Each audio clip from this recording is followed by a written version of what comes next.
எல்லாருக்கும் வணக்கம்.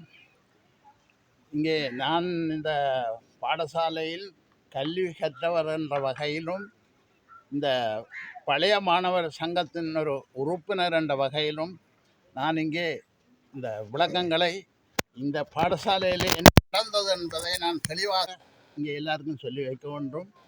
இங்கே நடந்த சம்பவங்கள் கிட்டத்தட்ட இந்த பாடசாலை எத்தனையோ வருடங்களாக இங்கே ஒரு பிரச்சனையும் இல்லாமல் ஒழுங்காகவும் நல்ல முறையிலும் இந்த பாடசாலை இயங்கிக் கொண்டே இருந்தன.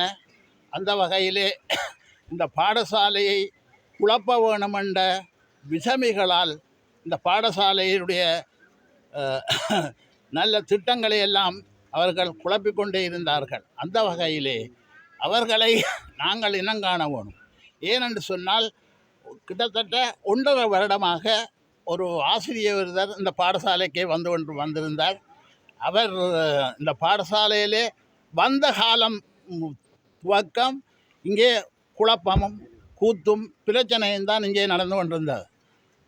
எனவே அந்த ஆசிரியர் அவர்கள் 2 மாணவர்களை தன்னோடு பயன்படுத்தி அவர்களூடாக இந்த பாடசாலையை சீர்குலைக்க வேணுமென்று அவருடன் சேர்ந்தவர்கள் இங்கே கொஞ்சம் விஷமிகள் இருக்கின்றார்கள். அவர்களுக்கு ஊர்பற்றில்லை, பள்ளிக்கூட பற்றில்லை, அவர்களுக்கு எதுவுமே இல்லை. அவர்கள் அந்த வேலையை செய்து கொண்டிருந்தார்கள். அப்போதுதான் இந்த பாடசாலையிலே இங்கே பிரச்சனைகள் நடக்கிறதுன்றது என்னுடைய பாடசாலை அபிவிருத்தி சங்க உறுப்பினர்களுக்கும் செயலாளர் அவர்களுக்கும் தெரியப்பட்டிருந்தது. இங்கே பாடசாலையிலே பிரச்சனைகள் நடந்திருக்கு. அப்போதுதான் நான் இந்த பாடசாலைக்கு வந்து என்னென்று கேட்டுக்கொண்டிருந்தேன். அப்போது இந்த பாடசாலையிலே ஆசிரியர்கள் எல்லாரும் மூளைக்கு மூளை அங்கே இங்கேயும் எல்லாம் நின்று கொண்டிருந்தார்கள். ஏன் என்று கேட்டேன். அவர்கள் சொன்னார்கள், இந்த ஆசிரியையோடு நாங்கள் பாடசாலையிலே கல்வி கற்க முடியாது, ஆகையால் இவாவை மாற்றி இவாவுன்ற நடவடிக்கைகளை குறைக்காதான் நாங்கள் இங்கே கல்வி பிள்ளைகளுக்கு கற்றுக் கொடுக்க முடியும் என்பதை எனக்கு சொல்லியிருந்தார்கள். அப்போது நான் என்னுடைய நிர்வாகத்தோடு கதைச்சி இந்த வலய கல்வி பணிமனைக்கு நான் போனேன். போய் அவர்களுக்கு 2 மகஜரும் கொடுத்திருந்தேன். 3வது தரமும் நான் போய் நேரடியாக அவரோட கதைச்சேன். இந்த பாடசாலையிலே நான் குழப்பம், இங்கே குழப்பங்கள் நடந்து கொண்டிருக்கின்றன என்று நான் அவர்களுக்கு சொல்லியிருந்தேன். அவர்கள் நடவடிக்கை எடுக்குவோம் என்று சொல்லியிருந்தார்கள். அதன் பின்பு இங்கே குடத்தன வடக்கிலே உள்ள விஷமிகளால் அங்கே கடிதங்கள் இதுகளெல்லாம் அங்கே போய்கொண்டிருக்கின்றது. என்னவென்றால், இந்த அதிபர் கூடாது, அவரால் செய்ய முடியாது, அவருக்கு சாதகமாக பயன்படுத்தி அவர்கள் இந்த அதிபரை குறை கூறி தன விடயங்களை எழுதி கொண்டே இருக்கின்றார்கள்.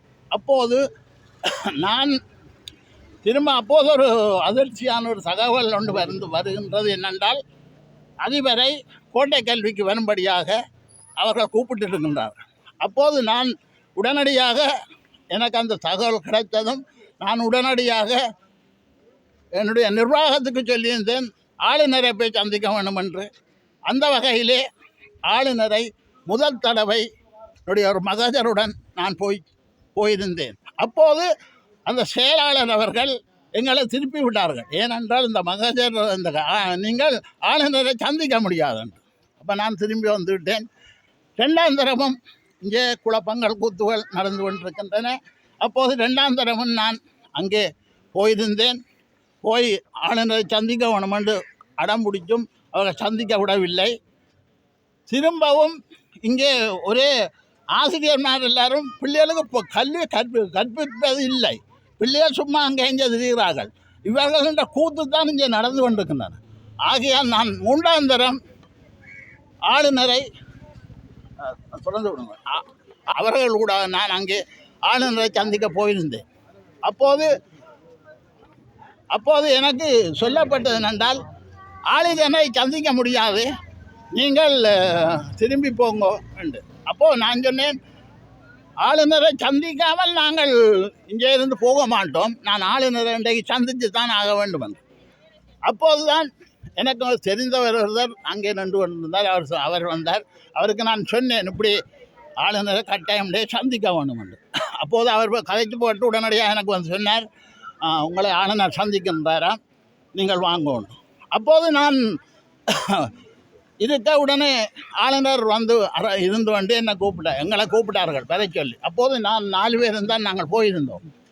அப்போது ஆளுநருக்கு நான் சகல இங்கே பாடசாலையிலே நடந்த சகல பிரச்சனைகளையும் அவருக்கு நான் இப்படி இங்கே நடக்கின்றது, இந்த ஆசிரியர் ஒருவராலான் இங்கே பிரச்சனை, அதை நீங்கள் இதாண்டு அதை நீங்கள் நிவர்த்தி செய்ய வேண்டும் என்று நான் அவருக்கு பல தடவைகள் அவர் எனக்கு சொன்னார், ஐயா உங்களோட குடத்தனை வடக்கில் இருந்து பல கொம்பளைகள் வந்து கொண்டிருக்கின்றது, கடிதம் என்றால் வந்து குவிஞ்சு போய் இருக்கின்றவாம். ஏனென்றா இங்கே அதிபரை மாற்றணும், அதிபர் இங்கே நல்ல செயல்பாடுகள் இல்லை என்று சொல்லி கடிதங்கள் வந்து கொண்டிருக்கின்றது, அவரை உடனடியாக மாற்றணும் என்று கடிதங்கள் போய். அப்போ அவர் எனக்கு சொன்னார் இப்படி நடந்து கொண்டிருக்கிறன்றது. அப்போ நான் கேட்டேன், உங்களோட முடிவு என்னையாண்டு கேட்க அவர் சொன்னார் எனக்கு, நாங்கள் அவரை மாற்ற வேணுமென்று இதுவரையும் நாங்கள் திட்டமிடவும் இல்லை, அவரை மாற்ற வேணுமென்றது எங்கள்கிட்ட எந்த ஒரு எண்ணமும் இல்லை, நீங்கள் அதை பற்றி யோசிக்க வேண்டாம்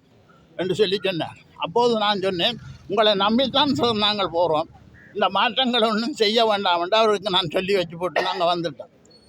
திரும்பவும் ஒரு அதிர்ச்சி ஒன்று எங்களுக்கு வருகின்றது.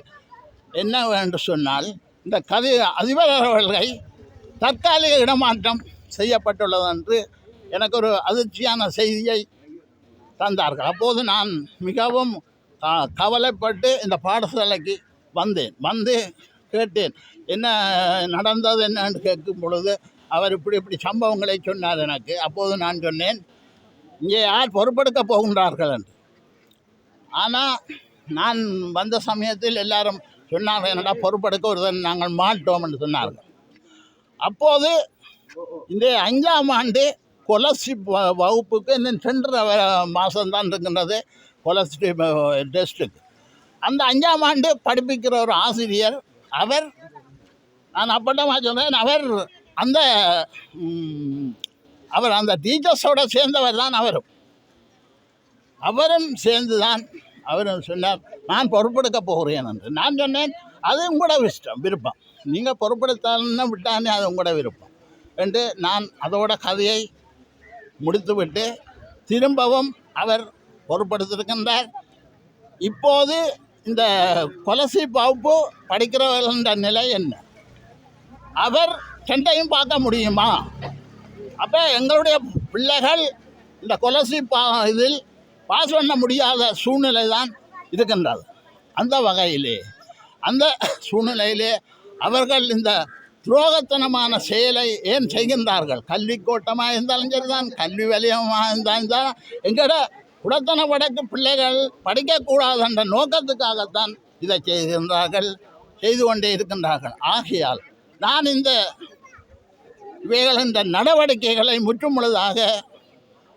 முற்றுமுழுதாக நிராகரிக்கின்றேன். அவர் இதுகளையும் சொல்லி போட்டு நான் இந்த பாடசாலையை மேலும் இந்த அதிபர் வர வேணும், இந்த அதிபருடைய இங்கே நடவர வேணும் என்று கேட்டுக்கொண்டு நான் விடைபெறுகின்றேன். நன்றி, வணக்கம்.